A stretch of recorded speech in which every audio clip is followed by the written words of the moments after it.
Welcome to week 2.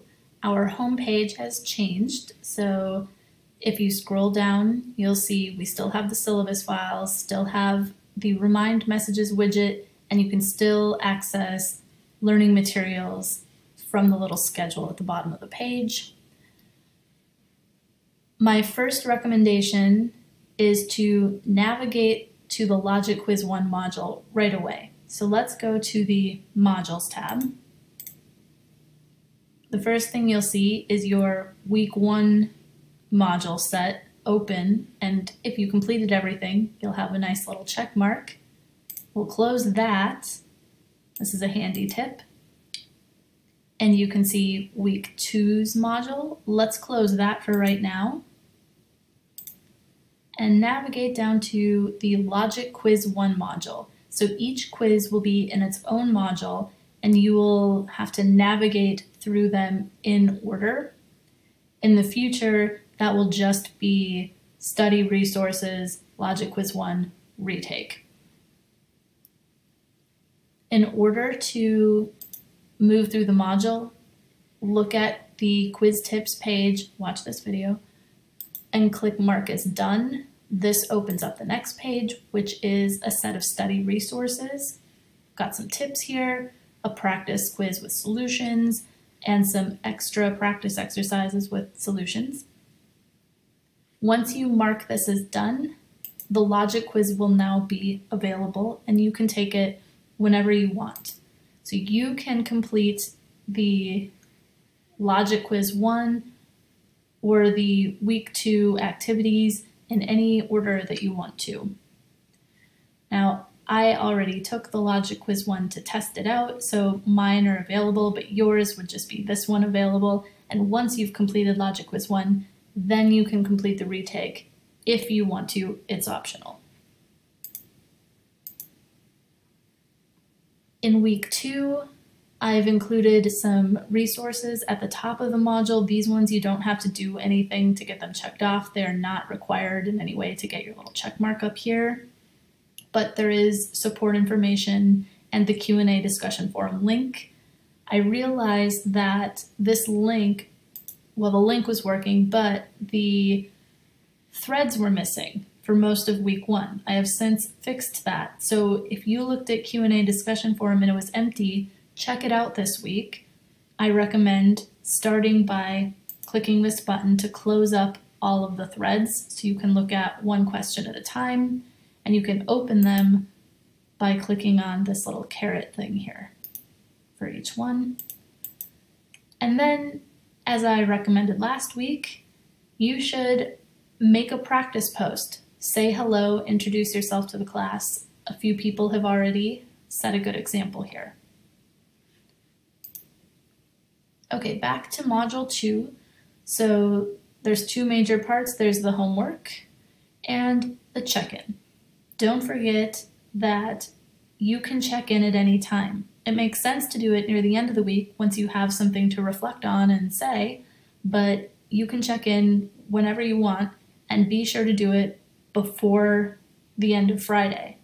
There is a grace period for homework and quizzes, but not for check-ins. Okay, what's in the homework 2? We're continuing to work on the translations material. The material right here is the same page you looked at last week.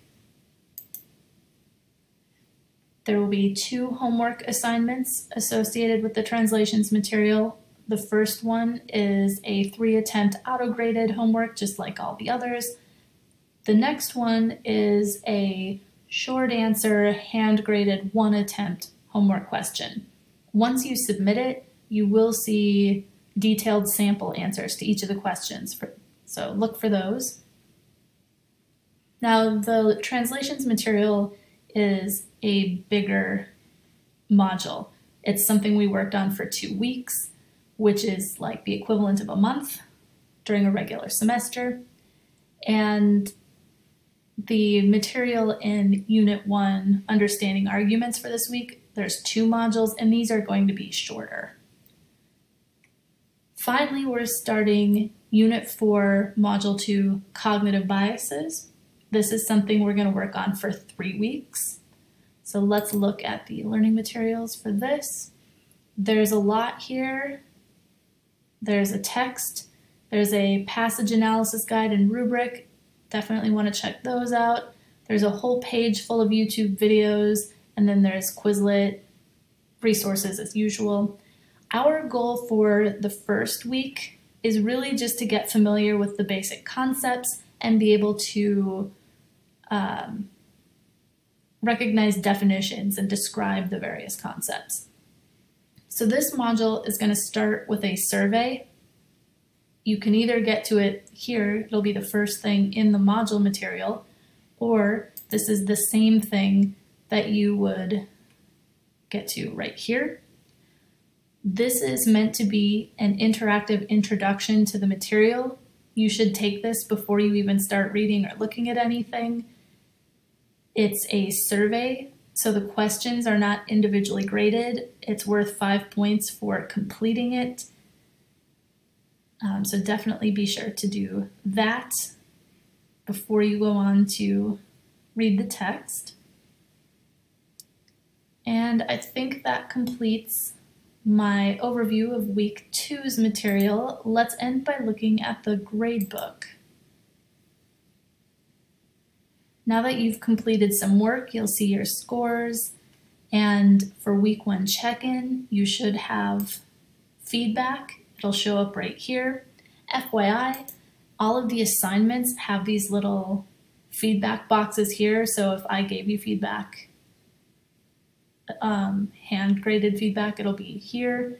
And there's this little opportunity for you to comment on the assignment or on the feedback, but FYI, I don't get any kind of notification if you post a comment on an assignment, so I'm probably not going to see that. If you have a question or want to say something about an assignment, you should message me by Remind or through Canvas. Because the homework is broken into these smaller pieces, there's a lot here. But if you scroll down to the bottom, you can sort of see everything summed up in a nice cleaner view. And then the final thing I wanted to show you was this new tab in the grades page called Learning Mastery. So there is a learning outcome attached to every question you answer in the homework. And you can see what you're mastering in each of the units as you're completing homework. Unfortunately, they don't tell you much. I filled out like detailed information about what's being tested, and when you hover over the information, it doesn't show any of that information I entered, but some of them are fairly self-explanatory, and they match up pretty closely to the learning objectives that are at the top of every text page. So it shouldn't be too hard to figure out, but for example, let's look at Unit 2 standards, definitions, evaluating simple arguments, answering conceptual questions, or this new material on language will involve definitions, identifying argument markers, and identifying assuring, guarding, and discounting language. So none of this is straightforwardly related to your grade, but you can see which things you are mastering and which things you are still working on.